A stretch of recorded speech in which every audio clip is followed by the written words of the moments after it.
Baka may message po kayo. Sige po, tuloy lang po. Salita lang po kayo.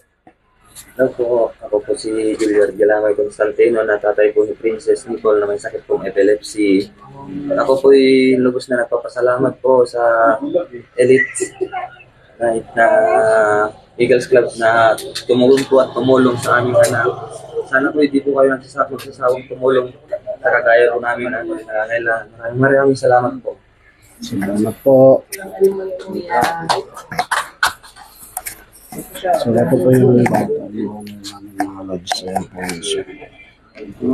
Hello. Ilang taon siya kuya?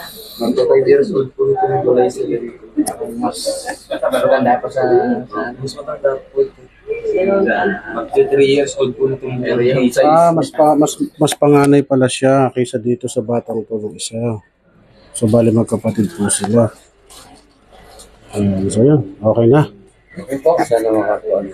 Sana gumaling si baby. Hopefully, pagkuhan. At least initial pa lang naman to eh. So, hopefully. Kita-kits ulit tayo po. So, nandito na lang po. Nabigyan na rin namin siya. Nagkuhan? Nabigyan na siya namin ng pang EEG para makakuha ng panibagong gamot. Yung naunang ano. Kasi nag-lapse na yung resita niya. So, pero itong Levetiracetam, yan yung maintenance niya sa Yung ikon na po talaga. Para hindi siya active. Para hindi po siya immunization. So, panibagong EEG siya.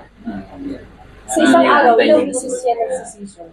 Bale, ngayon po mula po nung January po ang huli niya.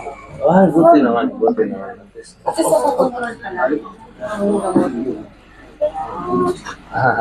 Nakari ko bata ko lang. Ano po namin at mainit eh. Putulan pa naman ng kuryente. So, yun. Ayan po yung aming donors, mga lods. Siya.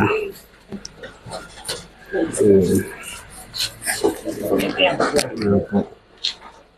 Sama-sama kami, mga lods.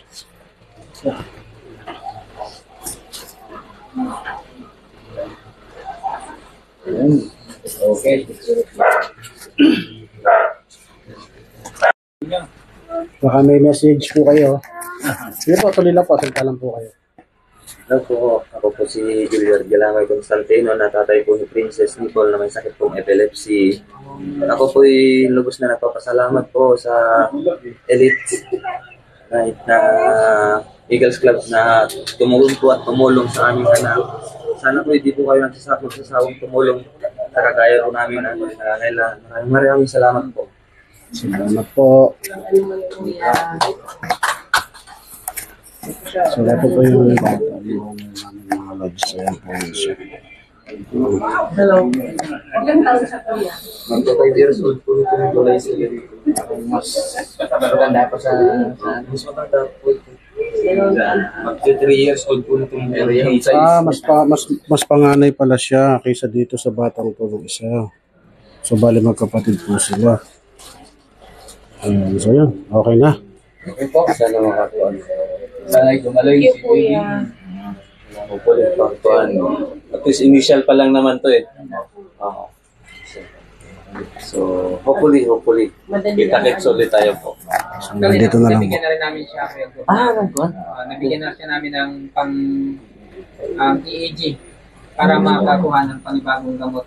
Yung naunang ano. Kasi nag-lapse na yung resita niya. So, pero itong Levetiracetam, yan yung maintenance niya sa Yung ikon na po talaga. Para hindi siya active. Para hindi po siya immunization. So, panibagong EEG siya. Sa isang araw, ilang beses siya nagsisession? Bale, ngayon po mula po nung January po ang huli niya. Buti naman. Kasi sa kukontrol ka na. Nakari ko bata ko lang. Ano lang po namin at mainit eh. Putulan pa naman ng kuryente. So, yun.